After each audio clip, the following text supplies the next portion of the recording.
Hello friends, welcome to editorial analysis by simplified civil services. आज हम लोग budget discussion करेंगे। द हिंदू और इंडियन एक्सप्रेस में जो भी न्यूज़ आई है बजट से रिलेटेड सारी न्यूज़ कवर करेंगे, कंसेप्चुअल पार्ट भी कवर करेंगे और डेटा बेस्ड जो पार्ट है वो भी कवर किया जाएगा। जो भी डेटा बेस्ड इन्फॉर्मेशन है जो आपको प्री में पूछी जा सकती है वो मैं आपको बताऊंगा।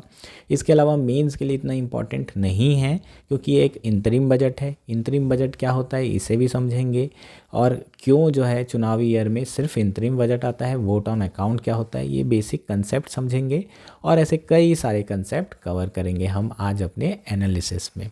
इसके साथ साथ आप लोग जो कमेंट कर रहे हैं, जो आप डाउट पूछ रहे हैं उससे मुझे काफ़ी अच्छा लग रहा है। आप रिस्पांस कर रहे हैं इससे मुझे काफ़ी अच्छा लग रहा है। मुझे काफ़ी मोटिवेशन मिल रहा है कि हाँ मुझे वीडियो बनाते रहना चाहिए, मैं कुछ सही कर रहा हूँ। और अगर आप इसी तरीके से रिस्पॉन्ड करेंगे तो मैं और बेहतर करने की कोशिश करूँगा। इवन अगर आप मेरी मिस्टेक्स भी बता रहे हैं तो मैं उसे ओन करना चाहता हूँ और चाहता हूँ कि प्लीज़ आप लोग इसी तरीके से ध्यान से सुनते रहिए। अगर आपको हमारा कंटेंट पसंद आ रहा है तो प्लीज़ आप लोग लाइक करिए, शेयर करिए, सब्सक्राइब करिए और कमेंट करिए।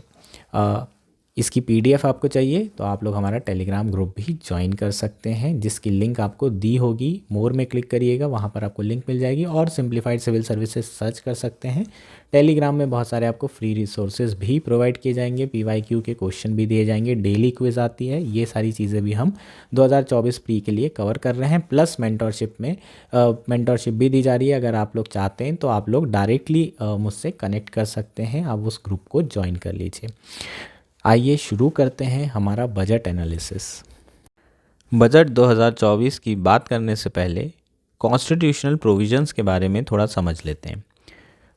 112 आर्टिकल के अंदर बजट पेश करने के प्रोविजंस हैं जिसमें क्लियर लिखा है कि यूनियन बजट हर साल पेश किया जाएगा। एनुअल फाइनेंशियल स्टेटमेंट के नाम से इसको कहा गया है। Budget as a word use नहीं किया गया है संविधान में, कॉन्स्टिट्यूशन में। क्या यूज़ किया गया है? Annual financial statement. 112 आर्टिकल में क्लियर कट कहा गया है। कौन बजट पेश करता है? फाइनेंस मिनिस्ट्री बजट पेश करती है। जो फाइनेंस मिनिस्टर है वो बजट लोकसभा में पेश करते हैं और जितने भी मनी बिल पास होंगे वो लोकसभा में ही इंट्रोड्यूस होंगे, राज्यसभा में उसका डिस्कशन हो सकता है। सिमिलरली जो बजट पेश किया जाता है उसका डिस्कशन राज्यसभा में होता है, लेकिन जो अमेंडमेंट्स हैं वो नहीं होंगे, सिर्फ सजेशन राज्यसभा दे सकती है। और जितने भी अमेंडमेंट्स होंगे वो बेसिकली लोकसभा से ही किए जा सकते हैं। क्यों ऐसा है? नो टैक्सेशन विदाउट रिप्रेजेंटेशन वाला कॉन्सेप्ट है। जो पॉपुलर हाउस है, जो लोग डायरेक्टली चुने हुए आते हैं, वही डिसाइड करेंगे कि पैसा जो है किस तरीके से खर्चा किया जाना चाहिए। तो हमारा जो बजट है वो आर्टिकल 112 से जो है आता है।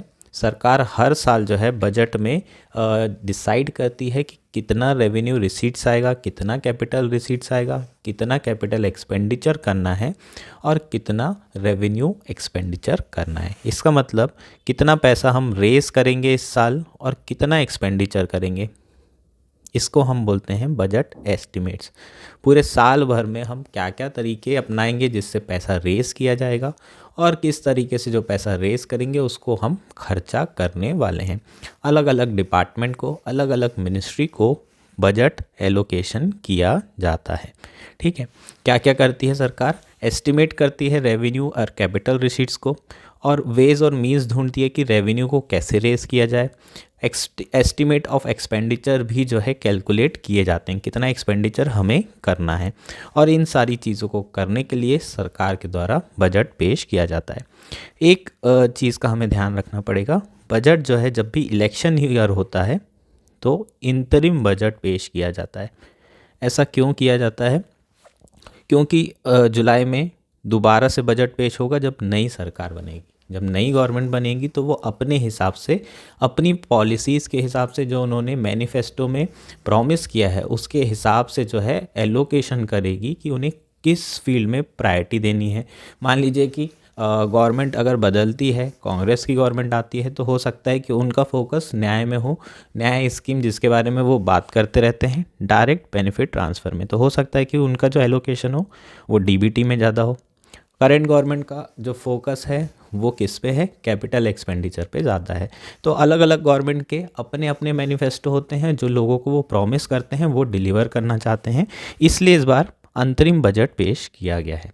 अंतरिम बजट का बेनिफिट क्या रहेगा, अगले 4 महीने तक, जुलाई तक, इवन कह सकते हैं जून तक के, है ना, जो खर्चा करना है डिपार्टमेंट को उसके लिए उन्हें पैसा चाहिए, और इसलिए ये अंतरिम बजट पेश किया जाता है ताकि 4 महीने तक के इन डिपार्टमेंट को पैसा मिल सके। इसको हम बोलते हैं वोट ऑन अकाउंट। 2017 तक के वोट ऑन अकाउंट 2 महीने के लिए हर बार किया जाता था, लेकिन 2017 में रिफॉर्म्स किए गए और पहले फरवरी के एंड में बजट पेश किया जाता था, लास्ट वर्किंग डे में।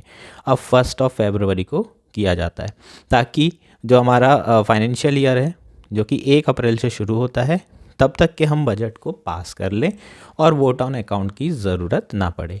ठीक है, ये रिफॉर्म किए गए थे 2017 में। और इसके अलावा क्या रिफॉर्म किए गए थे, 2 बजट पेश किए जाते थे, एक जनरल बजट और एक रेलवे बजट।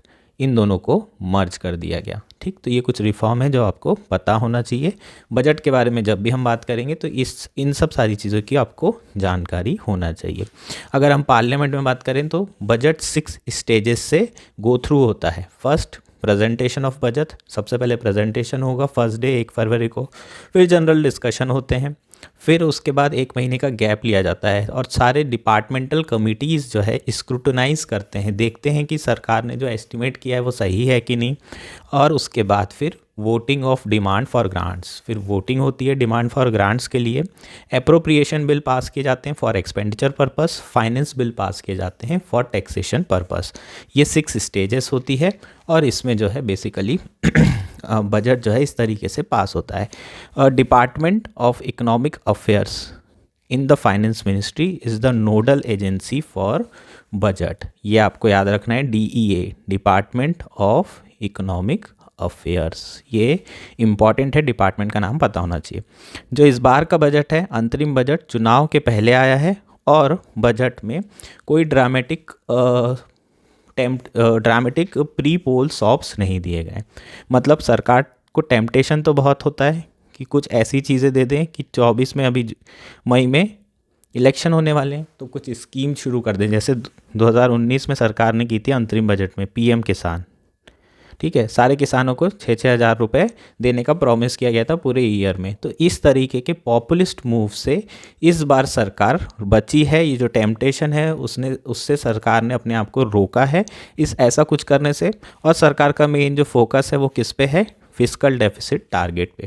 हालांकि फिस्कल डेफिसिट टारगेट बहुत ज़्यादा मॉडरेट रखा गया है, बहुत ज़्यादा इतना हार्ड टारगेट नहीं दिया है सरकार ने अपने आप को जिसे वो पूरा ना कर पाए, लेकिन स्टिल कोई पॉपुलिस्ट मूव हमें इस बजट में देखने के लिए नहीं मिले हैं। सरकार का जो फोकस रहा है वो किस पे है, अपने गवर्नमेंट के जो ट्रैक रिकॉर्ड है पिछले 10 सालों का उस पे रखा है, और इसलिए सरकार ने कोई भी जो है पॉपुलिस्ट मूव नहीं दिया, जो कि काफ़ी अच्छी बात है। अगर आप मार्केट देखेंगे तो शेयर मार्केट के बढ़ने का कारण भी यही है कि कोई पॉपुलिस्ट मूव नहीं है, कोई ऐसा मूव नहीं है जिससे अननेसेसरली खर्चा हो रहा है, जैसे कि सब्सिडी बहुत बढ़ा दी हो या फिर PM किसान का पैसा बढ़ा दिया हो। इस तरीके के पॉपुलिस्ट मूव हमें नहीं देखने के लिए मिले हैं, और जो कि बहुत अच्छी बात है। ठीक है, तो ये जो बजट है केवल वोट ऑन अकाउंट पर्पस से ही था, विदाउट स्पेक्टेकुलर अनाउंसमेंट। 4 महीने के लिए वोट ऑन अकाउंट दिया जाएगा, जो कि मैंने पहले ही डिस्कस कर चुका हूँ। वोट ऑन अकाउंट मतलब 4 महीने तक के जो है डिपार्टमेंट को पैसा खर्चा करने के लिए लगेगा, क्योंकि साल भर जो है ना, उनको साल भर चलाना है। और 1 अप्रैल से सेशन शुरू हो जाता है। अप्रैल, मई, जून और जुलाई 4 महीने का जो भी खर्चा होगा उसके लिए एलोकेशन तो करना पड़ेगा ना। तो उसी पर्पस से ये बजट, इंतरिम बजट आया हुआ है। होपफुली ये सारी चीज़ें आपको क्लियर है। उसके अलावा जो फाइनेंस मिनिस्टर है उन्होंने अपनी स्पीच में क्या कहा है कि people are living better and earning better. अगर हम देखें तो पीपल जो है इंडिया के काफ़ी बेटर जी रहे हैं और बेटर अर्निंग हो रही है। Average income of the people increase by 50%, लगभग 50% एवरेज इनकम बढ़ी है लोगों की, और इन्फ्लेशन भी मॉडरेट है। कोई टैक्स ब्रेक नहीं दिया गया है मिडिल क्लास को। हालांकि मिडिल क्लास के लिए, अर्बन मिडिल क्लास के लिए स्पेशली, घर बनाने के लिए और ख़रीदने के लिए कुछ स्कीम ज़रूर शुरू की गई है। इसके अलावा 300 यूनिट्स ऑफ फ्री पावर भी दिया जाएगा जो अर्बन हाउस होल्ड हैं सोलर रूफटॉप के थ्रू। ये स्कीम की हम डिटेल में बात करेंगे। और सरकार ने ये भी कहा है कि जो नॉर्थ ईस्ट के स्टेट हैं, ईस्टर्न पार्ट ऑफ कंट्री है, बिहार, झारखंड, उड़ीसा, छत्तीसगढ़, इस पे बहुत ज़्यादा फोकस किया जाएगा अगले कुछ सालों में, ताकि इंडिया जो है, जो डेवलप्ड कंट्री बनना चाहती है 2047 तक, उसको वो अचीव कर पाए, है ना। अगर कोई भी रीजन अंडर डेवलप रह जाएगा या डेवलप नहीं हो पाता है तो इंडिया डेवलप कंट्री बन नहीं सकती। तो सारा सरकार का फोकस जो होगा अगले कुछ सालों में वो ईस्टर्न पार्ट ऑफ इंडिया को ग्रोथ इंजन बनाने में होगा। ये बेसिकली ओवरव्यू था हमारा बजट का। ठीक, नेक्स्ट बात करते हैं। There will be a committee to study the fast population growth and demographic changes. सरकार के द्वारा एक हाई पावर कमिटी कॉन्स्टिट्यूट की जा रही है to consider challenges arising from fast population growth and demographic changes. जो पॉपुलेशन बढ़ रही है और डेमोग्राफिक चेंजेस हो रहे हैं, उससे होने वाले चैलेंजेस से डील करने के लिए एक कमेटी सरकार के द्वारा बनाई जा रही है। इसका मेन पर्पस क्या होगा? इनका मेन पर्पस यही होगा कि पॉपुलेशन बढ़ रही है, उससे जो होने वाले परेशानियां हैं, जो चैलेंजेस हैं, उसको कैसे रोका जाए, उसको कैसे डील किया जाए। ठीक है, तो ताकि हम जो है विकसित भारत, डेवलप्ड इंडिया बाय 2047 बना सकें। ये जो दूसरा इनिशिएटिव है सरकार के द्वारा वो ये है, और ये काफ़ी इंपॉर्टेंट इनिशिएटिव है। हालांकि अगर हम बात करें फर्टिलिटी रेट की, ठीक है, टोटल फर्टिलिटी रेट तो काफ़ी कम हो चुका है। अब ये रिप्लेसमेंट रेट के बराबर हो चुका है। रिप्लेसमेंट रेट कितना होता है? 2.1। मतलब अगर हम पर वुमेन की बात करें तो हर वुमेन जो अपनी रिप्रोडक्टिव एज में है वो 2.1 जो बच्चे हैं वो रिप्रोड्यूस कर रही हैं। तो ये रिप्लेसमेंट होगा। रिप्लेसमेंट कैसे होगा? पेरेंट्स, दो फादर और मदर, उनके दो बच्चे, तो ये दोनों का रिप्लेसमेंट है, तो पॉपुलेशन स्टेबल रहेगी। जब TFR 2.1 होता है तो इस पॉपुलेशन क्या होती है? स्टेबल। उसके बावजूद भी ये कमेटी बनाई गई है, तो अभी इसका टर्म ऑफ रेफरेंस क्लियर नहीं किया गया है। टर्म ऑफ रेफरेंस में बताया जाएगा कि इस कमेटी का मेन पर्पस क्या है, क्या किस लिए इसे कॉन्स्टिट्यूट किया गया है। अभी सिर्फ ओवरऑल जो है ओवरव्यू दिया गया है कि हाँ, फास्ट पॉपुलेशन बढ़ रही है, उससे जो होने वाले चैलेंजेस हैं उसको डील करने के लिए ये कमेटी बनाई जा रही है। ठीक है, नेक्स्ट बात करते हैं। चिदम्बरम साहब हैं, उन्होंने कहा है कि बायस्ड है in favour of rich. PM जो हमारे प्राइम मिनिस्टर है, उन्होंने कहा है कि बजट इंक्लूसिव है, इनोवेटिव है और साइन ऑफ कंटिन्यूटी है। पुराने बजट के तरह ही ये बजट है, इनोवेटिव है और सारे समाज को, सारे स्ट्रेटा को लेकर चलने वाला ये बजट है। ठीक, ये प्राइम मिनिस्टर के कमेंट हैं। नेक्स्ट बात करते हैं net zero gain for job guarantee scheme. जो मनरेगा है इस बार उसमें जो एलोकेशन है वो कितना किया गया है? 86,000 करोड़ का फॉर रूरल एम्प्लॉयमेंट स्कीम। पिछले बार से अगर हम देखें तो 26,000 करोड़ का एलोकेशन बढ़ाया गया है, 43% राइज किया गया है मनरेगा एलोकेशन में। और रिवाइज एस्टिमेट के हिसाब से इस साल सरकार ने 88,309 करोड़ ऑलरेडी खर्चा किया हुआ है। पिछले साल जो एलोकेशन हुआ था वो 60 ऑलमोस्ट कितना हुआ था? 60 करोड़ के आसपास। ठीक है, 60 करोड़ के आसपास एलोकेशन हुआ था और सरकार ने जो है खर्चा किया था 88,000 करोड़ का। रिवाइज एस्टिमेट हैं और ये बजट एस्टिमेट। बजट एस्टिमेट क्या होते हैं? जो बजट के समय पेश किए जाते हैं कि साल भर में हम इतना एलोकेट कर रहे हैं और इतना खर्चा होगा। ठीक, लेकिन रिवाइज एस्टिमेट में जितना एक्चुअल में सरकार एलोकेशन करती है, जब मान लो डिमांड बढ़ गई है तो सप्लीमेंट ग्रांट्स दी जाती है। तो जब डिमांड बढ़ जाती है पैसे की और सप्लीमेंट ग्रांट दी जाती है, तो इस बार जो खर्चा हुआ है मनरेगा में वो कितना हुआ है? 88,309 का। तो इस बार जो रिवाइज एस्टिमेट है उसी के हिसाब से सरकार ने जो एलोकेशन है वो ऑलमोस्ट 86,000 किया है। ठीक है, बहुत सारे लोगों ने बोला है कि ये कम है, अभी और ज़्यादा होना चाहिए। कुछ ऐसे स्टेट है जहाँ पर अभी भी वेजेस नहीं दी जा रही है। लगभग 16,000 करोड़ का वेजेस कुछ स्टेट गवर्नमेंट को ड्यू है। वेस्ट बंगाल में स्कीम चल नहीं रही है। सेंटर ने कहा है कि जब तक कि वो पैसा नहीं देंगे, जब तक कि जो वेस्ट बंगाल में करप्शन चल रहा है वो ख़त्म ना हो जाए। 7,000 करोड़ के आसपास का वेस्ट बंगाल को ड्यू है। तो बहुत सारे लोग जो इस पर एनालिस्ट हैं और एक्सपर्ट हैं, उनका कहना है कि बजट जो एलोकेशन हुआ है वो स्टिल कम है। हो सकता है कि इस बार जो है हमें और ज़्यादा खर्चा करना पड़े मनरेगा में।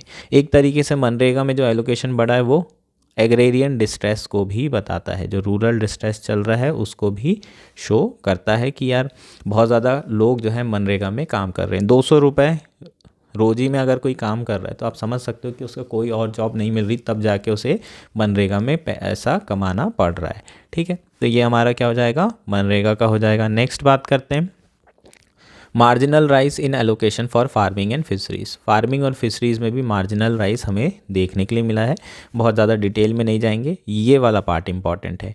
इंटरेस्ट में देखें तो एलोकेशन इंटरेस्ट पेमेंट में कितना हुआ है, 11,90,440 करोड़। पिछले साल से 1.48% पॉइंट बढ़ा है। और हमेशा जो है जितना भी आप बजट एलोकेशन करते हैं उसमें हर साल जो इंटरेस्ट पेमेंट है वो सबसे ज़्यादा होता है। ठीक, तो इंटरेस्ट पेमेंट काय में आता है, रेवेन्यू एक्सपेंडिचर में। ये सब आपको पता होना चाहिए यार, प्रीलिम्स के पर्सपेक्टिव से इंपॉर्टेंट होते हैं। सबसे ज़्यादा एलोकेशन जो हुआ है वो किसके ऊपर हुआ है, इंटरेस्ट पेमेंट। हर साल जो है सबसे ज़्यादा इसी को एलोकेशन किया जाता है। और सेकंड देखें तो ट्रांसपोर्ट सेक्टर में सेकंड नंबर पे एलोकेशन हुआ है। थर्ड में बात करें डिफेंस में। ठीक, तो आपको ये पता होना चाहिए। इंटरेस्ट पूछा जा सकता है छोटे मोटे एग्जाम में भी और यूपीएससी में भी आ सकता है। ट्रांसपोर्ट, डिफेंस, उसके बाद रूरल डेवलपमेंट। ठीक है, तो ये जो क्रोनोलॉजी है ये आपको पता होना चाहिए। फिर पेंशन, पेंशन भी क्या है, रेवेन्यू एक्सपेंडिचर है। रेवेन्यू एक्सपेंडिचर क्या होता है, डे टू डे एडमिनिस्ट्रेशन करने के लिए होता है। इसमें कोई एसेट क्रिएशन नहीं होता है। कैपिटल एक्सपेंडिचर में एसेट क्रिएशन होता है। ठीक है, तो ये सारी चीज़ें हो सकता है आपको जानकारी हो। कैपिटल एक्सपेंडिचर ज़्यादा अच्छा होता है क्योंकि आप इन्वेस्ट करते हो और आपको रिटर्न मिलता है, और ओवरऑल ग्रोथ भी होती है, क्राउडिंग इन भी होती है। जो प्राइवेट सेक्टर है वो भी जो है क्या करता है, पार्टिसिपेट करता है, वो भी जो है इन्वेस्ट करता है। ऐसा क्यों करता है, क्योंकि मान लीजिए सरकार ने कैपिटल एक्सपेंडिचर की और रोड बना दी। ठीक, मुंबई के आसपास जो विलेज एरिया है उसको कनेक्ट कर दिया गया रोड से, तो जितने भी इंडस्ट्री होगी वो आसपास की लैंड खरीदना चाहेगी। क्यों खरीदना चाहेगी, क्योंकि अब ट्रांसपोर्टेशन सिस्टम जो है डेवलप हो गया है। अब वो यहाँ से जो भी फैक्ट्री बनेगी यहाँ से प्रोडक्शन करेगी और ट्रांसपोर्ट के थ्रू मुंबई भेजा जा सकता है। तो सडनली आपने क्या किया, रोड बनाया और प्राइवेट सेक्टर कूद पड़ा। वो यहाँ पर आसपास क्या करेगा, इंडस्ट्री डेवलप करना शुरू कर देगा। इसको बोलते हैं हम क्राउडिंग इन। तो कैपिटल एक्सपेंडिचर जब भी होता है क्राउडिंग इन होती है, और रेवेन्यू एक्सपेंडिचर होता है तो क्राउडिंग आउट हो जाता है। क्यों हो जाता है, क्योंकि सरकार बहुत पैसा मार्केट से उठाती है, पैसा बचता नहीं है बैंक के पास, पैसा बहुत कम रहेगा। जब मनी कम रहेगी तो मनी डियर रहेगी, और जब मनी कम है हमारे पास तो हम किसी को भी देंगे तो ज़्यादा ब्याज लेंगे। और जब परसेंटेज बहुत ज़्यादा रहेगा, इंटरेस्ट बहुत ज़्यादा रहेगा ब्याज का, तो क्या होगा, आपके बहुत सारे प्रोजेक्ट होंगे प्राइवेट सेक्टर के, वो वायबल नहीं बचेंगे। अगर 4% ब्याज होता तो वो क्या होते, वायबल होते, उसमें कुछ प्रॉफिट निकल सकता था। लेकिन 10% ब्याज रहेगा तो उसमें प्रॉफिट नहीं बन रहा है या तो लॉस हो रहा है, इसलिए ये सारे प्रोजेक्ट रुक जाते हैं। इसको हम बोलते हैं क्राउडिंग आउट।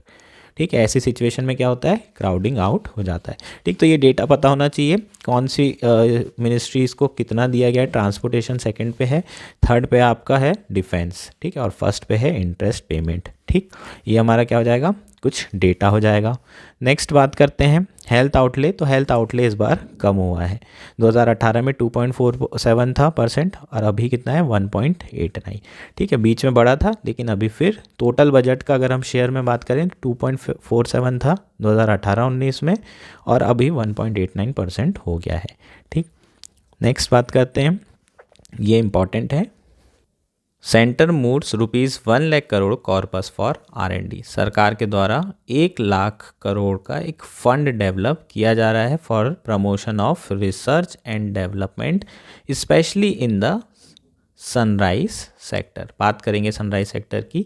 सबसे पहले बात कर लेते हैं रिसर्च एंड डेवलपमेंट की। इंडिया रिसर्च एंड डेवलपमेंट में बहुत ज़्यादा पीछे है। एक्सपेंडिचर की बात करेंगे, ओनली 0.7% ऑफ जीडीपी जो है expenditure India research and development purpose के लिए किया करता है। और जब तक रिसर्च नहीं होगी, इनोवेशन नहीं होगा, इनोवेशन नहीं होगा तो इकॉनमी कैसे ग्रो करेगी। इनोवेशन बहुत ज़रूरी है, नॉलेज इकॉनमी बहुत ज़रूरी है, बिना उसके आप ग्रो नहीं कर सकते। ठीक है, तो स्टैग्नेंसी आ जाती है, और अगर हमें ग्रो करना है लगातार तो इनोवेशन और रिसर्च बहुत ज़्यादा ज़रूरी है। अगर आप देखेंगे वेस्टर्न कंट्रीज़ को, वो इतना ज़्यादा ग्रो क्यों कर रही है, क्योंकि इनोवेशन कर रहे हैं, वो बहुत ज़्यादा रिसर्च पे खर्चा करते हैं। अगर हम बात करें जो 0.7% है, वो भी अगर देखें तो वो फंडिंग किसके द्वारा होती है, मेनली 0.7% में भी पब्लिक सेक्टर के द्वारा। 75 to 80% जो रिसर्च की जा रही है वो किस पैसे से की जा रही है, सरकारी पैसे से की जा रही है। प्राइवेट सेक्टर का जो इन्वॉल्वमेंट है, पार्टिसिपेशन है रिसर्च एंड डेवलपमेंट में बहुत कम है, इन्वेस्टमेंट बहुत ही ज़्यादा कम है। तो सरकार क्या चाहती है, एनकरेज करना चाहती है कि प्राइवेट सेक्टर भी रिसर्च एंड डेवलपमेंट में खुल के पार्ट ले। ठीक है, बहुत तेज़ी से एनकरेज करना चाहती है प्राइवेट सेक्टर का investment research and development purpose के लिए। इसलिए सरकार ने ये 1 लाख करोड़ का कॉर्पस और फंड बनाया है specially for research and development purpose. ये फंड के थ्रू बेसिकली हम प्राइवेट सेक्टर को मिनिमल और निल इंटरेस्ट रेट में लोन प्रोवाइड करवाएंगे, specially for the research and development purpose in sunrise sector. Sunrise sector क्या होते हैं, या सनराइज इंडस्ट्री एग्जाम्पल मैं आपको देना चाहूँगा, food processing industry. Sunrise industry वो होती है जो अभी रिलेटिवली नई इंडस्ट्री है, लेकिन बहुत ज़्यादा पोटेंशियल है उसमें ग्रो करने का। ग्रोथ बहुत तेज़ी से हो सकती है उस इंडस्ट्री में, और स्ट्रैटेजिक भी हो सकती है वो। प्लस वो इंडस्ट्री जो कि एम्प्लॉयमेंट जनरेशन भी बहुत ज़्यादा करे। तो ग्रोथ और एम्प्लॉयमेंट जनरेशन अगर बहुत तेज़ी से किसी नई इंडस्ट्री में होता है तो उसे हम सनराइज सेक्टर या सनराइज इंडस्ट्री कहते हैं, जिसका एग्जांपल मैंने फूड प्रोसेसिंग इंडस्ट्री बताया। फूड प्रोसेसिंग इंडस्ट्री बहुत तेज़ी से ग्रो हो रही है पिछले कुछ सालों में, एम्प्लॉयमेंट जनरेशन भी बहुत ज़्यादा हो रहा है। और अगर आप देखें तो इंक्लूसिव ग्रोथ के लिए फूड प्रोसेसिंग इंडस्ट्री काफ़ी इंपॉर्टेंट है, क्योंकि ये एग्रीकल्चर सेक्टर में लगाई जा रही है। ठीक है, और एग्रीकल्चर के जो गुड हैं उसमें वैल्यू एडिशन किया जा रहा है, तो बहुत सारा जो बेनिफिट होगा वो फार्मर्स को होगा, क्योंकि जो बीच के बिचौलियाँ हैं वो ख़त्म हो जाएंगे। डायरेक्टली फूड प्रोसेसिंग इंडस्ट्री में वो अपना जो भी प्रोडक्शन किया है डायरेक्टली यहाँ भेज सकते हैं, और बहुत सारे मेगा फूड पार्क बनाए जा रहे हैं इसी पर्पज़ के लिए, जिसके कारण जो फार्मर है उनकी इनकम भी बढ़ाई जा सकती है। तो इसके बहुत ज़्यादा बेनिफिट हैं, इसलिए ये सनराइज सेक्टर है। तो सनराइज सेक्टर में अगर रिसर्च एंड डेवलपमेंट करना है प्राइवेट सेक्टर को, तो प्लीज़ वो आइए, ये 1 लाख करोड़ का फंड बना दिया गया है, यहाँ से पैसा उठाइए और रिसर्च एंड डेवलपमेंट करिए। ठीक, ताकि रिसर्च एंड डेवलपमेंट में भी प्राइवेट सेक्टर का पार्टिसिपेशन बढ़े। नेक्स्ट बात करते हैं, गवर्नमेंट रेजेस लखपति दीदी स्कीम टारगेट। लखपति दीदी स्कीम है क्या, ये अच्छा है, ये प्रीलिम्स पर्सपेक्टिव से काफ़ी इंपॉर्टेंट है, ये आपको डायरेक्टली आ सकता है लखपति दीदी स्कीम। ठीक, तो सरकार ने क्या डिसाइड किया है, increase the target for Lakpati Didi scheme, which aims to train women self-help group to earn a sustainable income of at least 1 lakh per annum by setting up micro enterprises within the villages। ठीक है, तो सरकार जो है लखपति दीदी scheme में क्या कर रही है, महिलाओं को ट्रेन कर रही है। सेल्फ हेल्प ग्रुप जो कि महिलाओं से बना हुआ है ना, सेल्फ हेल्प ग्रुप में 10 से 15 महिलाएं हैं। इन ग्रुपों को क्या किया जा रहा है, ट्रेन किया जा रहा है, इनको ट्रेनिंग दी जा रही है माइक्रो एंटरप्राइजेस सेटअप करने में। जैसे मैंने कल बताया था, अगरबत्ती के प्रोडक्शन एक सेल्फ हेल्प ग्रुप कर रहा है, कोई जो है ट्रेन में खाना प्रोवाइड कर रहा है जिस ट्रेन में पेंट्री नहीं है। ऐसे बहुत सारे ट्रेन है जिसमें पेंट्री नहीं होती, वहाँ पर खाना आता है सेल्फ हेल्प ग्रुप के द्वारा, नियरेस्ट स्टेशन से प्रोवाइड किया जाता है। तो इस तरीके से छोटे छोटे माइक्रो एंटरप्राइजेस बनाए जा रहे हैं, सेटअप किए जा रहे हैं, और सेल्फ हेल्प ग्रुप को ट्रेनिंग दी जा रही है इस पर्पज़ से, ताकि जो उनकी सस्टेनेबल इनकम हो वो कम से कम 1 लाख पर एनम पहुंच जाए। मतलब एक सेल्फ हेल्प ग्रुप में अगर 10 महिलाएं हैं तो उसकी सालाना जो इनकम हो कम से कम 10 लाख रुपए हो, ताकि हर महिला की इनकम कितनी हो जाए, वो लगभग 1 लाख तक पहुंच जाए। तो इसको क्या कहा गया है, लखपति दीदी स्कीम कहा गया है। जो टारगेट है बजट में वो क्या किया है इस बार ट्रेनिंग का, 2 करोड़ एग्जिस्टिंग वुमेन्स को ट्रेन किया जा रहा था, अब जो है 3 करोड़ ये टारगेट कर दिया है। जो महिलाएं हैं 3 करोड़ महिलाओं को सेल्फ हेल्प ग्रुप के अंदर जो है ट्रेन किया जाएगा अंडर द लखपति दीदी स्कीम।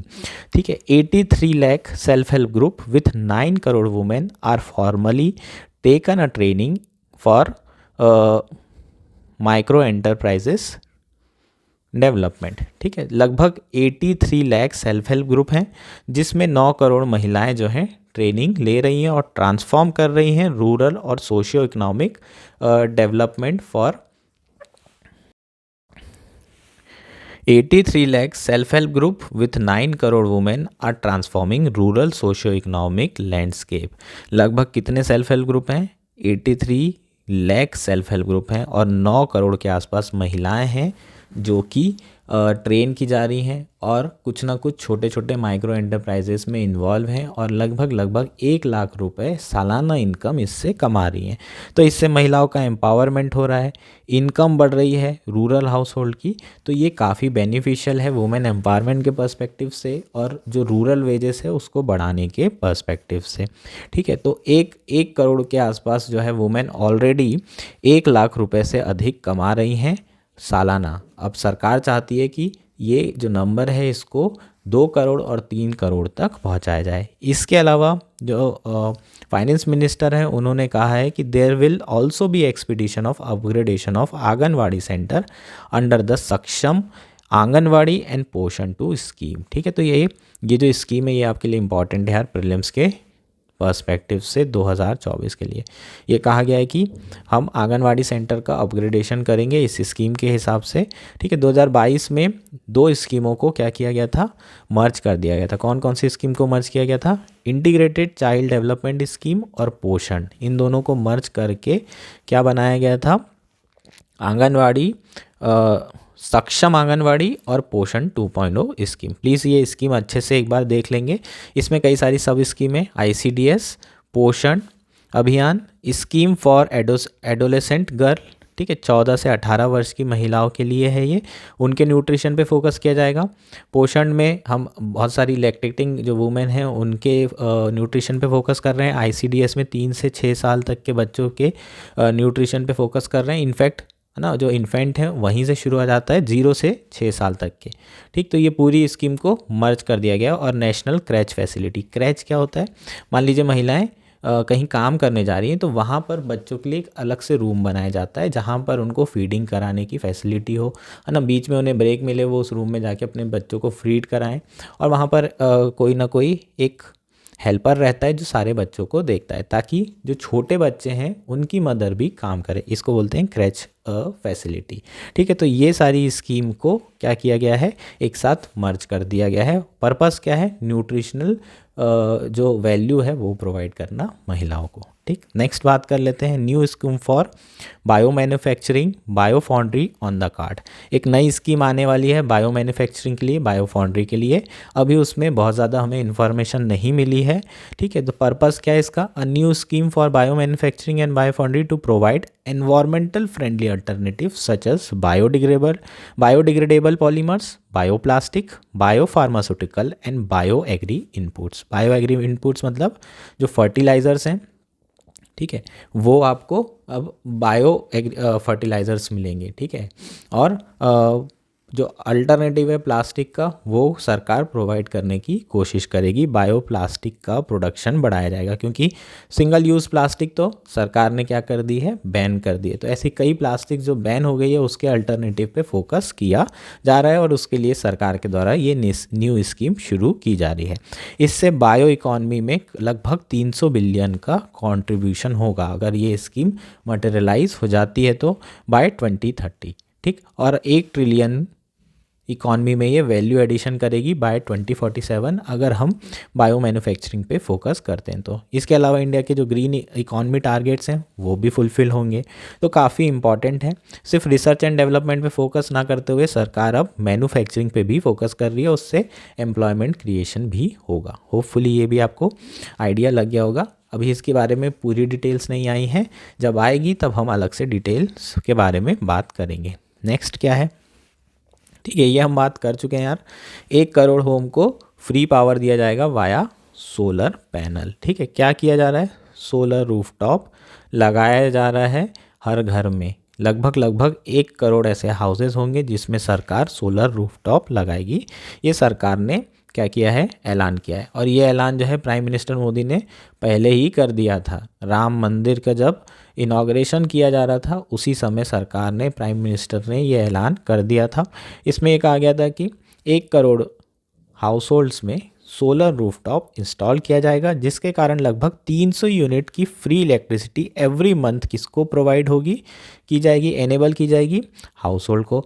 अगर हम उसको रुपये में ट्रांसलेट करें तो 15,000 से 18,000 एनुअली जो है के बेनिफिट्स किसको मिल सकते हैं, हाउस होल्ड को मिल सकते हैं। ठीक है, अगर मान लीजिए आप कम बिजली यूज़ कर रहे हैं तो आप सरप्लस बिजली किसको बेच सकते हैं, डिस्कॉम को बेच सकते हैं। जो डिस्ट्रीब्यूशन कंपनी है, जो बिजली क्या करती है, डिस्ट्रीब्यूट करती है, उनको आप बेच दीजिए, तो आप इससे पैसा भी बना सकते हैं। अभी तक के इसकी पूरी डिटेल नहीं आई है कि सब्सिडी दी जाएगी या फिर सरकार जो है डायरेक्टली इंस्टॉल करेगी बाद में पैसा लेगी, अभी कुछ पता नहीं है इसकी डिटेल्स। लेकिन हमने इसके बारे में बहुत ज़्यादा डिटेल में चर्चा की थी कि पिछली जो स्कीम है वो क्यों नहीं चली थी, जो सब्सिडी वाली थी।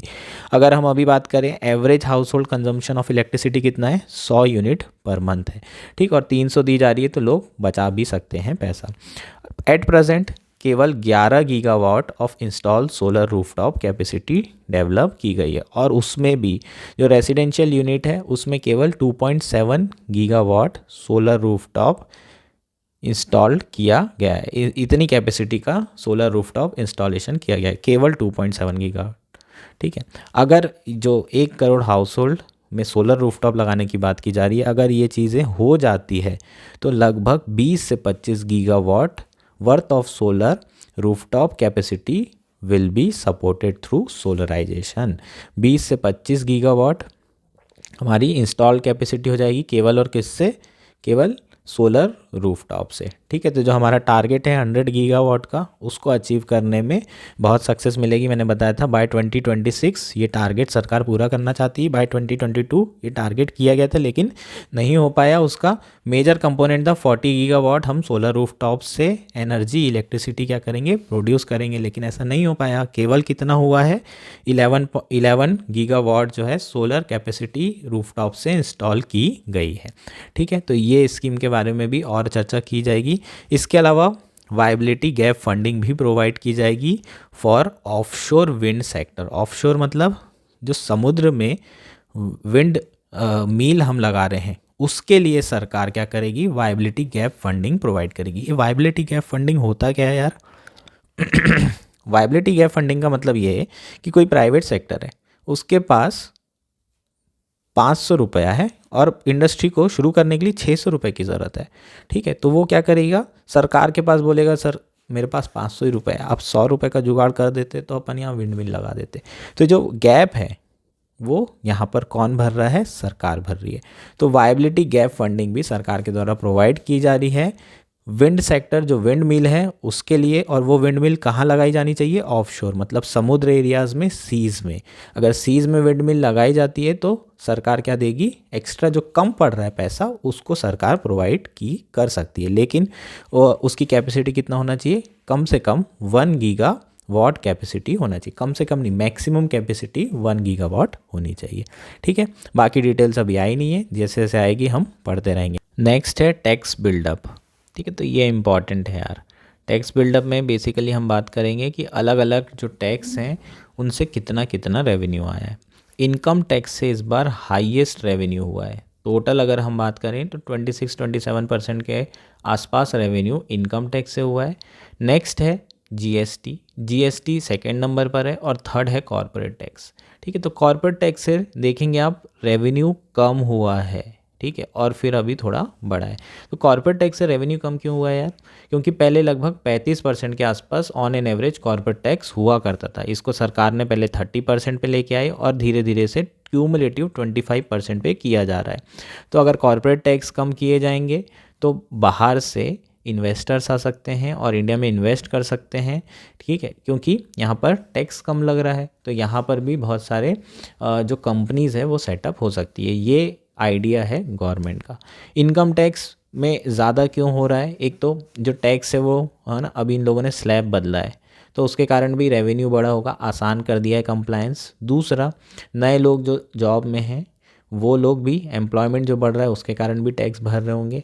तीसरा, अगर हम देखें तो बहुत सारे ऐसे लोग हैं जो रिटर्न भरते हैं लेकिन कुछ पैसा नहीं देते हैं, क्योंकि उनकी इनकम 6 लाख 7 लाख तक होती है तो उनको पैसा देने की ज़रूरत नहीं होती। लेकिन जैसे जैसे वो ऊपर वाले टैक्स ब्रैकेट में पहुंचते हैं, इनकम बढ़ती है, उनको बोनसेस मिलते हैं, इसके अलावा उनको जो हर साल जो एक्स्ट्रा इनकम बढ़ती है ना, इंक्रीमेंट मिलता है, उसके हिसाब से जो ग्रोथ हो रही होगी टैक्स की, उसके कारण इनकम टैक्स बढ़ता हुआ दिख रहा है। तो हाईएस्ट प्रपोर्शन इस बार टोटल टैक्स रेवेन्यू में किसका है? इनकम टैक्स का। नेक्स्ट पे कौन सा है? जीएसटी, इनडायरेक्ट टैक्स, और थर्ड पे कौन सा है? Corporate tax. ये क्रोनोलॉजी भी आपको पता होना चाहिए, 2023-24 के रिवाइज एस्टिमेट से ये हमें पता चला है। ठीक है, अब रिटर्न को काउंट कर लेते हैं, कौन कौन कितना कितना रिटर्न भर रहा है। अप टू 5 लाख रिटर्न भरने वालों की पॉपुलेशन कितनी है? 55 लाख। इससे सरकार को रेवेन्यू कितना होता है? 0 रुपीज़, क्योंकि हम जानते हैं कि सरकार ने क्या दे रखा है? टैक्स एक्सपेंडिचर दे रखा है, टैक्स इंसेंटिव दे रखे हैं। ठीक है, 6 लाख तक की इनकम में किसी भी तरह का आपको टैक्स नहीं लगता है। 5 से 10 लाख अगर आपकी इनकम है तो उसमें रिटर्न भरने वाले लोग कौन हैं? कितने हैं? 31%। ठीक है, तो ये कितना हो गया? ऑलमोस्ट 86% लोगों को आप देखेंगे तो 10 लाख तक की इनकम है इंडिया में, जितने लोग रिटर्न भर रहे हैं। तो आप समझ सकते हैं कि कितने कम लोग जो है रिटर्न एक्चुअल में भर रहे हैं। ठीक है, अब रिटर्न भर रहे हैं तो कितने कम लोग जो है सरकार को पैसा दे रहे हैं, कंट्रीब्यूशन कितना कम है। ठीक, तो नेक्स्ट बात करते हैं, 10 से 20 लाख इनकम वाले लोग कितने हैं? 8.6% ऑफ ऑल रिटर्न, और 20 से 100 लाख वाले केवल 3.4% है, तो इनका कंट्रीब्यूशन बहुत बड़ा होगा। 100 से 1,000 लाख वाले लोग 0.3% ऑफ ऑल रिटर्न है, और 1,000 लाख से ऊपर इनकम वाले लोग कितने? 0.03%। इनके एब्सोल्यूट नंबर ज़्यादा हो सकते हैं, लेकिन ऐसा मुझे लगता है कि जो बल्क में रिटर्न आ रहा है वो यहाँ से आ रहा होगा और यहाँ से आ रहा होगा। ठीक है, जो बल्क में रेवेन्यू आ रहा है वो इन्हीं दो जगह से मिल रहा है। इसमें तो ज़ीरो रेवेन्यू हो रहा है, इसमें आ रहा होगा, इसमें भी आ रहा होगा, एब्सोल्यूट नंबर में अच्छा नंबर आ रहा होगा, लेकिन बल्क में जो रेवेन्यू आ रहा है वो इन्हीं दो जगह से हमें मिल रहा है। नेक्स्ट बात कर लेते हैं रेल बजट की। ठीक है, रेल बजट में इस बार जो अनाउंसमेंट हुआ है उसमें 3 इकोनॉमिक रेल कॉरिडोर्स की बात की गई है। क्या है 3 इकोनॉमिक रेल कॉरिडोर, समझेंगे। उससे पहले रेल बजट की बात करते हैं। तो इस बार जो एलोकेशन हुआ है वो 2.55 लाख करोड़ का हुआ है। पिछले साल जो हुआ था वो 2.41 लाख करोड़ का एलोकेशन किया था। तो पिछले साल से 5.8% एलोकेशन इस साल बढ़ाया गया है। पिछले साल जितना एलोकेशन हुआ था उसका 82% जनवरी तक रेलवे विभाग ने पूरा स्पेंड कर लिया था, लगभग 1.6 लाख करोड़ यूटिलाइज कर लिया था रेल मिनिस्ट्री के द्वारा। 2022-23 का नंबर है ये। ठीक है, तो अभी अगर हम बात करें ऑपरेटिंग रेशियोज कितना है? 98.7%। ऑपरेटिंग रेशियो क्या होता है यार? ये जो टर्म मैं आपको समझा रहा हूँ ये इंपॉर्टेंट है, इन्हें याद रखना है। रेलवे का ऑपरेटिंग रेशियो है 98.7%। इसका मतलब ये है कि जो working ratio of working expenses divided by traffic earning. ठीक है, इनके जो अर्न कर रहे हैं और जो इनको खर्चा करना पड़ रहा है वो कितना है? 98.7 रुपीज़ है। इसका मतलब अगर मुझे 100 रुपये रेवेन्यू अर्न करना है तो मुझे कितना पैसा खर्चा करना पड़ रहा है? 98 रुपीज़ खर्चा करना पड़ रहा है। तो 98 रुपीज़ अगर खर्चा करना पड़े और सिर्फ आपको कितने रुपए मिल रहे हो? 100 रुपये रिटर्न मिल रहे हो, तो आपको नेट कितना रुपए मिला? यहाँ पर 0.7 भी है तो यहाँ पर 1.3 रुपीज़ मिल रहे हैं हर 100 रुपये खर्चा करने में। ठीक है, तो इसलिए जो है रेल बोलते हैं ना कि प्रॉफिट में नहीं आ रहा है, प्रॉफिट में नहीं आ रहा है, उसका कारण ये है कि ऑपरेटिंग कॉस्ट बहुत ज़्यादा है। वर्किंग एक्सपेंसेस का मतलब क्या है? इतना तो आपको रॉ मटेरियल लगेगा ही लगेगा। जैसे आप चाउमीन बना रहे हो तो चाउमीन में आपको चाउमीन बनाने के लिए जो एक्सपेंसेस लगते हैं, है ना, कि आपको चाउमीन लाना पड़ेगा, उसके बाद आपको तेल लगेगा, बहुत सारी मसाले लगेंगे, तो ये सब वर्किंग एक्सपेंसेस कहलाता है। तो आपको डेली चाउमीन बनाने के लिए 98 रुपीज़ खर्चा करना पड़ रहा है और आपको प्रॉफिट कितना हो रहा है? केवल 2 रुपये का हो रहा है। 100 रुपये आपके उससे बन रहे हैं। तो ऑपरेटिंग कॉस्ट इसको कहा जाता है working expenses ratio divided by the traffic earning. Hopefully ये चीज़ समझ में आ गई होगी। तो अभी जो ऑपरेटिंग रेशियो वो कितना है? 98.7 है। ठीक है, थोड़ा इंप्रूव हुआ है, पहले ये ऊपर था, 100% के आसपास था। 100 रुपये खर्चा करो तो 100 रुपये रेवेन्यू होता था, किसमें? रेलवे में। ठीक है, सरकार 3 मेजर इकोनॉमिक कॉरिडोर प्रोग्राम शुरू करने वाली है और अलग अलग सेक्टर के लिए ये बना दिए गए हैं, एनर्जी के लिए, मिनरल के लिए और सीमेंट कॉरिडोर। ठीक है, तो इन लोगों ने डिवीजन कर दिया है, एनर्जी के लिए कॉरिडोर रहेगा, मिनरल के लिए कॉरिडोर और सीमेंट कॉरिडोर अलग रहेगा। तो basically ease of doing business और लॉजिस्टिक कॉस्ट को कम करने के लिए ये किया जा रहा है। इसको क्या कहा जाएगा? Energy economic corridor, port connectivity corridor also called of rail Sagar, and high traffic density corridor also called Amrit Chaturbhuj. ठीक है, अमृत चतुर्भुज किसको? सीमेंट कॉरिडोर को। और आपका जो रेल सागर है वो मिनरल हो जाएगा, और जो एनर्जी है, एनर्जी इकोनॉमिक कॉरिडोर, उसमें हम बेसिकली क्या करेंगे? कोल वगैरह भेजेंगे। ठीक है, इसमें रेल सागर में मिनरल ट्रांसपोर्ट किए जाएंगे और बाकी सारी चीज़ें अमृत चतुर्भुज से भेजी जाएगी, जो सीमेंट वगैरह हो गए। अलग अलग इसलिए कर दिए ताकि लॉजिस्टिक कॉस्ट को कम किया जा सके, एफिशिएंसी को बढ़ाया जा सके। उसके अलावा सरकार जो है लगभग 40,000 ऐसे कोचेस हैं जिसको दोबारा से इंट्रोड्यूस करने वाले हैं। ठीक है, इसका निरीक्षण करके इसमें जो कमियां हैं 40,000 कोचेस में, उसको दोबारा से निरीक्षण करके वापस ट्रेनों में लगाए जाएंगे। वंदे भारत जो क्वालिटी है उस तरह का एक्सपीरियंस डेवलप करने चाहती है सरकार। इसके अलावा अच्छे toilets, better safety standards like installing semi permanent coupling, features like presence of charging points, automatic water measurement system for filling up of tank, installation of GPS and CCTV camera will be added feature in upgraded coach। जो upgraded coach हैं उनमें ये सारी चीज़ें क्या की जाएगी? लगाई जाएगी। CCTV कैमरास होंगे, GPS होगा, ठीक है, उसके अलावा चार्जिंग पॉइंट्स होंगे, ये सारी चीज़ें भी नए कोचेस में लगाई जाएगी। ठीक है, और बुलेट ट्रेन प्रोजेक्ट की बात करें तो सबसे ज़्यादा जो रेलवे बजट है उसमें जो सबसे ज़्यादा एलोकेशन है वो बुलेट ट्रेन प्रोजेक्ट का है। पिछले साल 19,000 का था, इस साल 25,000 करोड़ का एलोकेशन है। तो ये हमारा क्या हो जाएगा? रेल हो जाएगा। नेक्स्ट बात करते हैं, हो गया क्या? ठीक है, तो हिंदू का हो गया है। नेक्स्ट इंडियन एक्सप्रेस में एक दो चीज़ें इंपॉर्टेंट है, उसको कवर कर लेते हैं।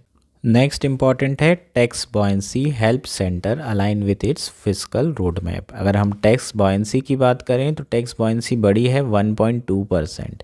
ठीक है, टैक्स बॉयंसी क्या होता है? अगर tax revenue without changing any tax rate increase हो with the growth in the economy, इसको हम बोलते हैं टैक्स बॉयंसी। इसका मतलब हमने टैक्स रेट में कोई भी बदलाव नहीं किए, कुछ भी नहीं किया, सिर्फ क्या हो रहा है? ग्रोथ हो रही है इकॉनमी में, उससे जो रेवेन्यू है वो बढ़ रहा है, उसको हम कहते हैं टैक्स बॉयंसी। फॉर एग्जांपल, जब ग्रोथ होगी तो लोगों की इनकम बढ़ेगी, जॉब्स आएगी, इनकम बढ़ेगी तो वो लोग इनकम टैक्स भरेंगे, उससे जो होगा रेवेन्यू उसको हम क्या बोल रहे हैं? टैक्स बॉयंसी यहाँ पर कहा जा रहा है। इसके अलावा एक और कुछ डेटा है, फिस्कल डेफिसिट कल ही बात किए थे, 3.45, 9.2, 6.7, 6.4, 5.9 और 5.1। 2024-25 का टारगेट क्या है? 5.1। इस साल सरकार ने जो फिस्कल डेफिसिट टारगेट है उसको कितना रखा है? 5.1 रखा है। पिछले बार कितना था? 5.9। ठीक है, तो ये हमारा क्या हो जाएगा?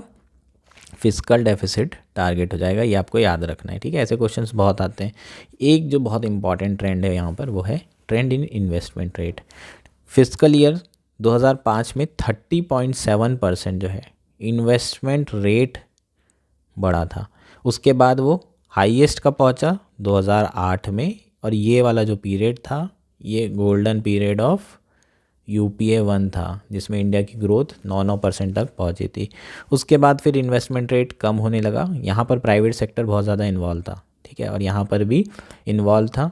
उसके बाद फिर बढ़ा, सरकार ने क्वांटिटेटिव ईजिंग की, फिर बढ़ा, और यहीं पर जो है जब सरकार ने बहुत सस्ते क्या दिए? लोन दिए, ताकि डिमांड बढ़ाई जा सके, ग्रोथ बढ़ाई जा सके। इसी के कारण NPA बढ़ना शुरू हुए थे, क्योंकि जो प्रोजेक्ट थे वो वायबल नहीं थे। उसमें भी लोगों ने लोन लेकर क्या किया?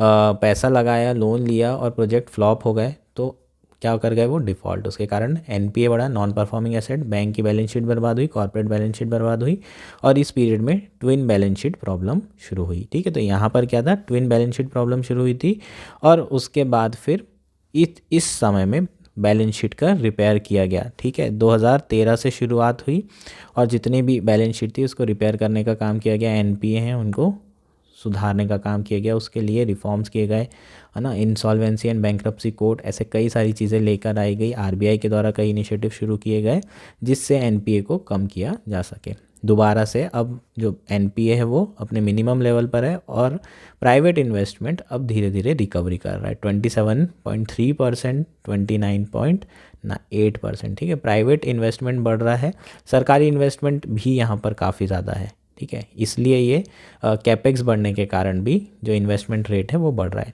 प्राइवेट इन्वेस्टमेंट अभी धीरे धीरे ग्रो कर रहा है लेकिन उसे और ग्रो करने की ज़रूरत है, ठीक है। तो अब हम 29.9 पे आ गए हैं और 30.7 के एकदम सिमिलर है ये, ठीक है। और ये 35 तक पहुंचेगा तो इंडिया की ग्रोथ काफ़ी हो जाएगी, ठीक है। डिसइन्वेस्टमेंट की बात करें तो इस साल का जो टारगेट है वो कितना है, केवल 30,000 करोड़। पिछले बार कितना था, 51,000 करोड़ था प्रीवियसली, और अचीव कितना किया सरकार ने, 46,000 के आसपास। इस साल कितना टारगेट है डिसइन्वेस्टमेंट का, ओनली 30,000 करोड़, ठीक है। तो ये आपको पता होना चाहिए। एक लास्ट मोस्ट इम्पॉर्टेंट है, वो है 500 crore for drone Didi scheme. क्या है ये ड्रोन दीदी स्कीम, ये समझ लेते हैं। Finance minister allocated ₹500 crore for Namo drone Didi scheme which aim to provide drones to 15,000 women self help group for providing rental services to farmer, ठीक है। 15,000 एसएचजी को ड्रोन प्रोवाइड किए जा रहे हैं। ये ड्रोन जो है ये रेंटल सर्विस में दिया जाएगा, मतलब ये ड्रोन सेल्फ हेल्प ग्रुप क्या करेंगे, फार्मर्स को देंगे किराए पे, ठीक है। तो सरकार क्या कर रही है, सेल्फ हेल्प ग्रुप को ड्रोन दे रही है, उससे वो कुछ इनकम कमा सकते हैं, ठीक है।